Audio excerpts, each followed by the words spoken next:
Je vais profiter maintenant pour vous montrer quelques astuces. En fait, d'une manière générale, quand on a un nombre complexe, par exemple z1 est égal à z, par exemple, ou bien z3 fois z2 fois z3, par exemple, ça veut dire, implique que on a l'argument de z1 est égal à l'argument de z2 plus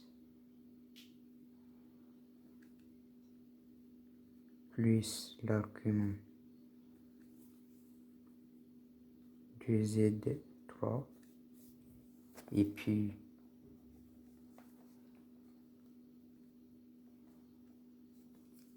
le module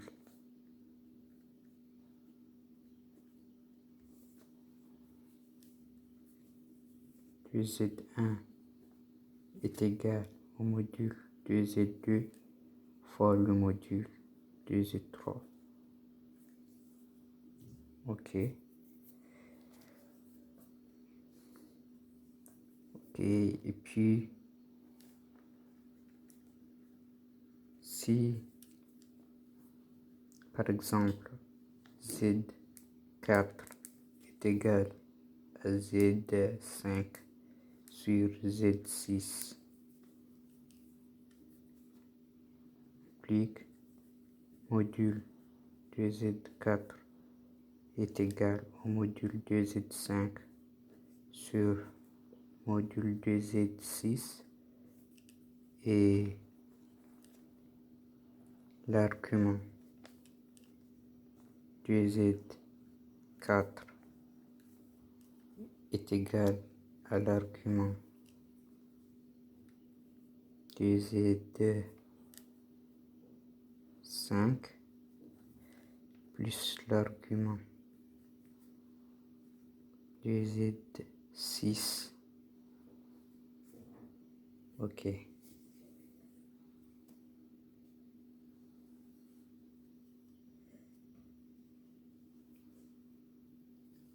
En fait, ici, on doit ajouter le plus de capi.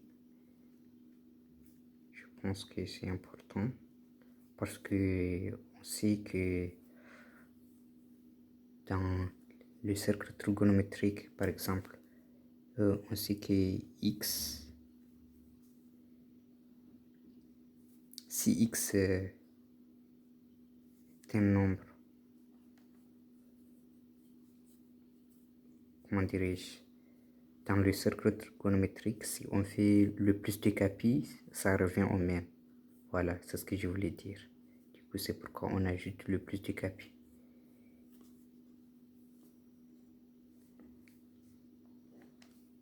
Du coup, mais on peut les laisser, mais le préférence c'est de l'écrire le plus de capi ou modulo de pi, c'est la même chose. Ok, du coup, revenons au mouton. On a z1 est égal à 4 plus 3i. Du coup, tu peux faire soit les deux méthodes. Voilà. Mais moi, je vais développer. Ok.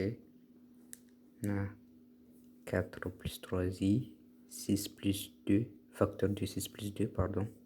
Si on développe 4 fois 6i, ça va donner 10.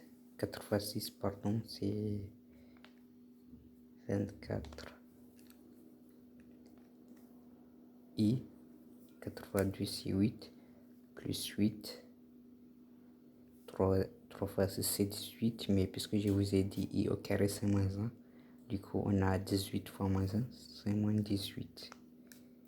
3i fois 2, c'est 6. 3 fois 2, c'est 6. Du coup, c'est 6i. plus 6i. 24 plus 6, c'est 30. On a donc 30i. 18 moins 18 plus 8, c'est... Du coup, on a plus 10. Pardon, moins 10. Du coup, Z1 égale à moins 10 plus 30. Et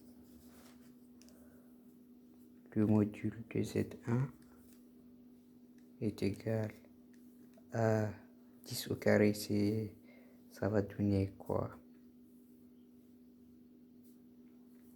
Et puis donc, factoriser par 10, c'est plus facile.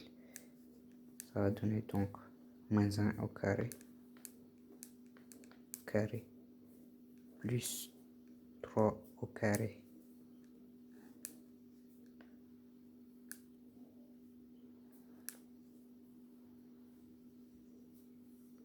Et du coup, puisque c'est 10 au carré.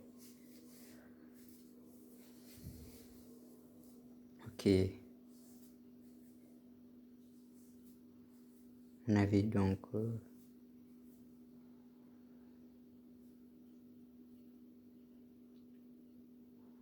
est-ce qu'au moins c'est la même chose? Oui. Oui, c'est la même chose. Ok.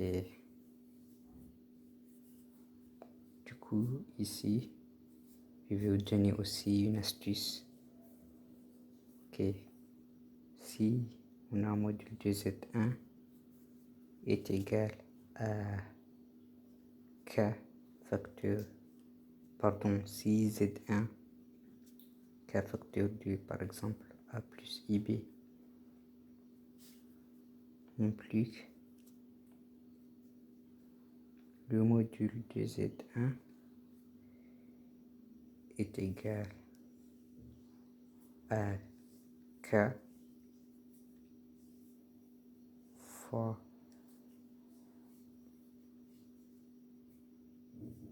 le module de A plus IB, ça veut dire K fois A carré plus B carré.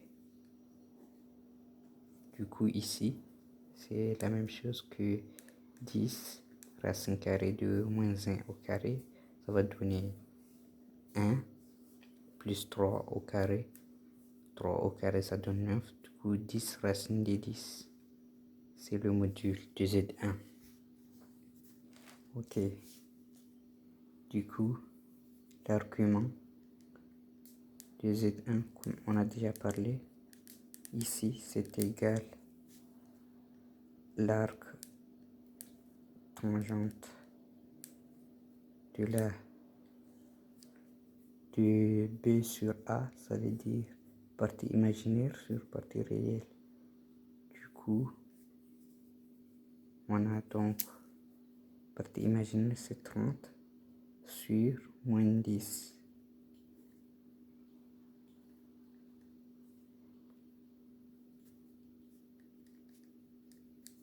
Arc tangente de moins 3. Ok. Les calculatrices sont autorisées. Du coup, on peut chercher ça. On va voir ce que ça va donner. Ok. L'arc tangente, voilà, d'autres calculatrices, c'est affiché tangente exposant moins 1. Du coup, c'est la même chose. Du coup, ça, 2 moins 3, ça donne quoi? Moins 71, mais il faut que ça soit en radian. Parce que les angles sont toujours en radian. 4. Du coup, tangente moins 1, ça donne moins 1,25. Moins 1,25.